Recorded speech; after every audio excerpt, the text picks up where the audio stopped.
Unemployment हम सबका सबसे बड़ा सवाल होता है। कोई भी सेक्टर हो, कहीं के भी लोग हों, सब एम्प्लॉयमेंट चाहते हैं, सब चाहते हैं कि वो रोजगार रहे। बेरोजगार है ना, किसी को पसंद नहीं। ऐसे में इसका सोल्यूशन लेकर आज हमारे साथ है ट्रांसमीटो डेवलपमेंट फाउंडेशन के project manager, project coordinator Mohammad Nadeem, and उनके साथ हमारे साथ है operation head sir Shakir Ali sir. नमस्कार सर, आप दोनों का हमारे यहाँ पे शो में। सर, मैंने जैसे शुरुआत की एम्प्लॉयमेंट की और अनएम्प्लॉयमेंट की, रोजगार बेरोजगार, सबसे बड़ा सवाल, इंसान उसी से आगे बढ़ता है, उसकी जो भी जर्नी होती है वो सारी इसी चीज़ पे डिपेंड होती है कि भैया एम्प्लॉयमेंट होगा तो हम अपनी इच्छाओं को पूरा कर पाएंगे, घर चला पाएंगे, खुद को आगे बढ़ा पाएंगे। और बोला जाए तो समाज में एक रिस्पेक्ट भी उसी हिसाब से लोग स्केल बना रखा है, ना चाह कर भी ये सच है। तो आप लोगों ने इस ऑर्गेनाइजेशन का, जो आपकी ऑर्गेनाइजेशन है, आपने इसके पीछे की क्या हिस्ट्री है और बाय एम्प्लॉयमेंट आपने एम्प्लॉयमेंट पे ही क्यों ध्यान दिया, इसके बारे में थोड़ा हमें बताइए।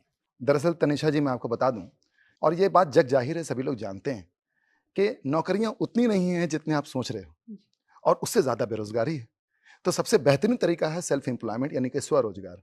आप खुद टेक्निकली साउंड नहीं है, कुछ आपको आता नहीं है, तो फिर स्वरोजगार की प्राप्ति कैसे होगी? चाहते हैं आप लोग कौन कौन से सेक्टर्स को कवर अप करते हैं, आप लोग कौन से सेक्टर्स को टारगेट करते हैं, आपकी टारगेट ऑडियंस क्या है? क्योंकि बेरोजगार तो बहुत सभी सेक्टर में लोग हैं।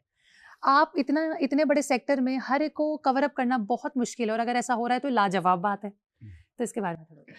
मैं बता दूं, यूएसपी की जब बात आती है, जी। तो देखिए, एक चीज़, जब स्वरोजगार की बात आएगी ना, सेल्फ एम्प्लॉयमेंट की, तो बाजार की बात आएगी। क्योंकि आप कोई भी चीज़ बनाते हो, तैयार करते हो, तो उसकी बिक्री भी तो होनी चाहिए, बाजार भी तो होना चाहिए। तो जब तक बाजार नहीं, तो फिर आपका बनाया हुआ सामान की कोई कीमत और वैल्यू ही नहीं, वो तो घर में पड़े रह जाएंगे। बल्कि कोई अगर ऐसा चाहता है कि मैं मेडिकल का प्रिपरेशन करना चाहता हूँ, या मैं इंजीनियर बनना चाहता हूँ, मैं आईएएस ऑफिसर बनना चाहता हूँ, आप क्या करना चाहते हो, आप वो बताओ। हम लोग उनको उनकी प्रतिभाओं के हिसाब से उनको आगे बढ़ा रहे हैं, और उनको उस सेक्टर में उनका सेल्फ एम्प्लॉयमेंट या एम्प्लॉयमेंट जनरेट कर रहे हैं। लेकिन सर, किसानों के लिए पूंजी का क्या, वो कहाँ से आप बहुत ही अच्छा सवाल है। देखिए, मैं बता दूं आपको, चूंकि भारत एक कृषि प्रधान देश है, और हमारी सरकार, चाहे राज्य सरकार हो या केंद्र सरकार हो, सबसे ज्यादा बजट अगर खर्च करती है तो कृषि के क्षेत्र में करती है। लेकिन अफसोस की परिस्थिति यही है कि यह बजट आम लोगों तक पहुंच नहीं पा रहा, क्योंकि लोग विमुख हो गए हैं कृषि के क्षेत्र से। मैं आपसे एक साधारण सा सवाल करूंगा, आप एक जनरल इंक्वायरी कीजिए कि आज जो किसान हैं, उनके बेटे बेटी से पूछ लीजिए कि आप आगे बढ़े हो के क्या बनना चाहते हो। एक ही जवाब आएगा, किसान तो नहीं बनना चाहेंगे, बाकी सब में तैयार। बिल्कुल सही। तो ये कृषि का जो बजट है वो इस्तेमाल नहीं हो रहा है। तो हम लोग क्या कर रहे हैं कि गवर्नमेंट की योजनाएं जितनी भी चल रही हैं, उन योजनाओं से जितनी भी फंड्स और जो भी सपोर्ट उनके लिए आ रहे हैं, चाहे वो सब्सिडी बेस्ड लोन कह लीजिए, और भी अदर्स बहुत सारे, वो योजनाएं पब्लिक तक सीधा हम लोग पहुंचा रहे हैं, उनको उनकी जानकारी दे रहे हैं, पेपर वर्क्स कर रहे हैं, विभागीय प्रक्रिया कर रहे हैं, ताकि वो सरकार की मदद उन तक पहुंचे और वह आत्मनिर्भर बन सके। सर, लेकिन इन सब के बीच में, जैसे आपने बोला कि किसान के जो बच्चे हैं वो ये तो ज़रूर बोलेंगे कि हम किसान तो नहीं बनना चाहते, उसके पीछे का कारण है डेवलपमेंट का सही से उन तक ना पहुंचना। सबसे इम्पोर्टेंट एक्टिविटी, उसके बिना हमारा देश कुछ नहीं। उसके बाद भी उस पे सबसे ज़्यादा लोगों को अवेयरनेस नहीं है। जैसे आपने बोला, लोगों को अगर अभी गिनवाने पे आए तो उनको शायद कितनी योजनाएं उनके लिए बैठी हैं उनको नहीं पता होगा, जिसमें आप लोग उनकी मदद कर रहे हैं। तो सर, ऐसा कोई ऐसा इंसिडेंट बता सकते हैं जो जिसमें मतलब किसान के कोई होता है ना, आपने इतना काम किया है, कोई एक इंसिडेंट अगर हुआ हो ऐसा? देखिए, ऐसा हुआ है, बहुतों के साथ हुआ है। हम लोगों ने बहुत ही स्ट्रेट फॉरवर्ड लोगों से बात करी कि आप सरकारी योजनाओं का लाभ क्यों नहीं उठाते। तो उनका एक लाइन में कहना होता है कि भाई, हमारे साथ एक महिला ही जुड़ी थी, तो उन्होंने कहा कि भाई, पैसे देता कौन है, मुझे तो सूद ब्याज में इंतजाम करना पड़ेगा बाजार से। तो हमने कहा बिल्कुल नहीं, सरकार आपको पूरा मदद कर रही है, ना के बराबर इंटरेस्ट ले रही है, बल्कि हर राज्य सरकार के यहाँ केंद्र सरकार के द्वारा एक योजना चलता है जिसमें 10,000 रुपए मिलते हैं कि आप कुछ काम शुरू कीजिए। लेकिन आप बता दीजिए, इस योजना को लाभ लेने वाले कितने लोग हैं? सरकार तो मदद कर रही है। इसमें तो बल्कि सिविल स्कोर भी चेक नहीं करते हैं, इसमें तो ये भी नहीं पूछते हैं कि आप क्या हैं, कौन है, सिर्फ एक आधार कार्ड अगर है तो सरकार मदद कर रही है। लेकिन लोग जागरूक नहीं है, और आप करना नहीं किसान चाहते। हैं तो? किसान है तो खैर और आपके पास उपलब्धि है। अच्छा, किसान नहीं है तो भी ये वाला अनएम्प्लॉयड पीपल अनएम्प्लॉयड, सबके लिए, अनएम्प्लॉयड सभी के अनएम्प्लॉयड लिए के लिए। है ये। घरेलू महिला के लिए भी है और ठेले चलाने वाले के लिए भी, सबके लिए सर, वो। लेकिन जैसे अब हम बात कर रहे हैं किसानों के लिए सामान की व्यवस्था का क्या, मतलब इनके लिए आप क्या बोलना चाहेंगी? मतलब अगर एक इंसान आपके पास आया है कि हाँ, ऐसे मदद करिए, जैसे आपने बताया, उसके लिए सामान की व्यवस्था कैसे होती है, उसके लिए इस चीजों में कैसे, पूंजी में आपने देखिए, बताया कि मैं आप बताता हूँ इसमें, आपने सवाल अच्छा किया। सबसे पहले ये कि हम लोग जो बढ़ावा दे रहे हैं वो एरोफोनिक एग्रीकल्चर को दे रहे जी हैं, जी और उसमें जो इक्विपमेंट इस्तेमाल होते हैं जी। उसे एरोफोनिक टावर कहते हैं। हम लोग क्या करते हैं, सरकारी योजनाओं से जो भी उनको मदद मिल सकता है वो योजनाएं पहले उनको दिलवाते हैं, और उससे कहते हैं कि आप एरोफोनिक टावर अपना मंगा लें और इससे आप सब्जियों को उत्पादन शुरू करते हैं। और सिर्फ यही नहीं, बल्कि सब्जियां एक ऐसी चीज है जो ऑटोमेटिक, अगर आप सस्ता उत्पादन ले पाते हैं तो ऑटोमेटिक बाजार में बिक्री हो जाती है। लेकिन अगर हम लोग ऑर्गेनिक, चूंकि हमारी जो उगाई गई सब्जियां होती हैं, हमारी संस्था जो सिखा रही है, जो निःशुल्क प्रशिक्षण कार्यक्रम चला रही है, ये 100% ऑर्गेनिक है, तो इसके लिए अंतर्राष्ट्रीय बाजार खुल जाता है। हाँ। ये बहुत बड़ा मार्केट है, इसकी सोच नहीं। अगर सिर्फ और सिर्फ बात किया जाए कि कितने गरीबों को, कितने बेरोजगारों को हमारी संस्था ने मदद किया है, तो करीबन ये फिगर 1,25,000 के आसपास। अच्छा, बोल सकते हैं 1,25,000 क्योंकि ये तो सच चल ही रहा है। ये मैं इसके बारे में बताता हूँ कि अब तक अगर हमने जी। सेल्फ एम्प्लॉयमेंट के लिए कितने लोगों का मदद किया है। देखिए, अंशदान दे सकते हैं, उनको तो बैठा के बहुत सारे नहीं दे सकते, जी। क्योंकि हर किसी की अपनी कैपेसिटी होती है। हम्म।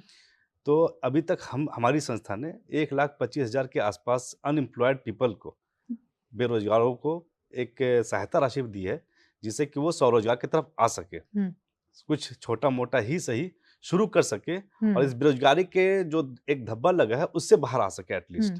तो 1,25,000 के आसपास ये, और ये मैं बता दूं, 1 साल 5 महीने 21 दिन का आंकड़ा है ये। अब बात आती है कि जहां पर बेरोजगारी दर बहुत ज्यादा है, तो जी। वहां से हमारे पास ज्यादा लोग इच्छा जाहिर करते हैं शामिल होने की। हाँ, और देखिए, आपके हिसाब कुछ से कौन से एरियाज हैं जहाँ पे सबसे ज्यादा आपको लगता है कि अनएम्प्लॉयमेंट के आप पे केसेस आए? देखिए, कुछ स्टेट्स हैं जिसको हम डेवलप स्टेट कहते हैं, जैसे गुजरात है, डेवलप स्टेट है, दिल्ली डेवलप स्टेट है, महाराष्ट्र में मुंबई डेवलप सिटी है वो। तो जहाँ पे डेवलप सिटी है, जहाँ पे अपॉर्चुनिटीज़ हैं, वहाँ से रुझान कम होता है, क्योंकि उनका पहले से जो ज़रूरतें हैं वो पूरी हो चुकी है, मजबूत पकड़ है वहाँ पे। लेकिन अगर हम बात करते हैं जहाँ पे बेरोजगारी दर ज़्यादा है, जैसे हमारा झारखंड, बिहार, वेस्ट बंगाल, गुजरात, उड़ीसा, असम, छत्तीसगढ़, मध्य प्रदेश, ये सारे स्टेट्स में हमारी जो सदस्य हैं, हमारी संस्था से जो जुड़े हुए लोग हैं, जो बेरोजगार युवा हैं, वो ज़्यादा आते हैं हमारे ऑर्गेनाइजेशंस में। ऐसे हम देखेंगे तो हम अंडमान में भी हैं, हमारे सदस्य अंडमान में भी हैं, हमारे सदस्य जम्मू कश्मीर में भी हैं। हमारी ऑर्गेनाइजेशन हर एक स्टेट में है जहाँ पे वो कार्य कर रही है, कहीं पे कम, बाकी नहीं जहाँ पर हम, हाँ, कहीं पे कम और कहीं पे ज़्यादा, लेकिन हमारी पकड़, हमारी मौजूदगी हर एक राज्य में है, और इस चीज़ को हम बढ़ा के हर एक ब्लॉक स्तर पे जाना चाह रहे हैं। मुझे लगता है कि जो सबसे बड़ा मुद्दा बेरोजगारी खत्म नहीं होने का, आज भी हमारी युवा सबसे ज़्यादा सरकारी नौकरी के पीछे भाग रही है। कि मुझे सरकार, अगर आप बिहार जाइए तो किसान का बेटा IAS बनना चाहता है, अगर आप दूसरे राज्यों में जाइए तो वहाँ भी वो सरकारी नौकरी के पीछे जा रहे हैं, उत्तराखंड जाइए तो वहाँ के बच्चे मिलिट्री में जाना चाहते हैं। लेकिन हकीकत ये है, 140 करोड़ की आबादी में हर एक को सरकारी नौकरी नहीं मिल सकता, ये नामुमकिन है। सरकारें आएंगी, सरकारें जाएंगी, कोई भी सरकार इतनी ज़्यादा बड़े पॉपुलेशन को सरकारी नौकरी हर किसी को नहीं दे सकती। तो कहीं ना कहीं हमारा एक पड़ोसी देश है, उसने क्या किया, नौकरी के पीछे बजाय उसने स्वरोजगार पे ध्यान दिया। अगर आज एक छोटा सा पीठ खुजलाने वाला एक पंजा आता है, हमने देखा प्लास्टिक का, वो भी चाइना का बना होता है, एक छोटा सा टॉय चाइना का बना होता है। वो क्या कर रहे हैं, स्वरोजगार पे ध्यान दिया, मैन्युफैक्चरिंग पे ध्यान दिया। और हमारे अभी जो तत्कालीन जो प्रधानमंत्री हैं श्री नरेंद्र मोदी सर, उन्होंने भी स्किल डेवलपमेंट पे बहुत काम किया है। मेक इन इंडिया उन्होंने वो लेके आए हैं, प्रोग्राम चल रहा है। लोगों को हर प्रोग्राम के बारे में पता नहीं है, नहीं और ये पता है। जो लैक है लोगों के बीच में और योजनाओं के बीच में, ये भी बहुत बड़ा मुझे लगता है एक दीवार, एक बैरियर है लोगों के अनएम्प्लॉय होने का। बेशक। अगर आपको हमारे साथ इंटरव्यू में जुड़कर अच्छा लगा हो तो हमें कमेंट में अपनी राय जरूर दीजिएगा। Thank you so much for watching पैसा live. For exclusive and insightful videos, subscribe to our new channel ABP Live Premium.